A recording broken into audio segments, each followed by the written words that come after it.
Hi అందరికీ, అందరు ఎలా ఉన్నారండి? ఏం చేస్తున్నారు? బాగున్నారా? నేనైతే చాలా బాగున్నానండి. మీరు కూడా బాగుండాలని దేవుని మనస్ఫూర్తిగా కోరుకుంటున్నాను.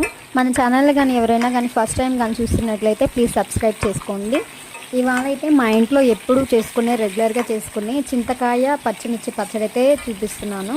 పచ్చడి అయితే చాలా బాగుంటుందండి. టేస్ట్ అయితే ఇది చింతకాయ తొక్కు ఉంటుంది కదండి, చింతకాయ తొక్కు అయితే వేసి ఈ పచ్చడి అయితే చేస్తారండి. టేస్ట్ అయితే చాలా బాగుంటుంది. మా అమ్మ అయితే ఈ పచ్చడి చాలా బాగా అయితే చాలా చేస్తుందండి. ఇంకా ఈ చింతకాయలు అనేవి పచ్చడి అంటే మామూలుగా ఊరగాయ ఉంటుంది కదా, అది కాదండి. చింతకాయలు తెచ్చుకొని మనం దంచుకొని చేసుకుంటాం కదా, ఆ పచ్చడి. ఫస్ట్ ఏంటంటే ఒక 15 or 20 పచ్చిమిరపకాయలు తీసుకోవాలి.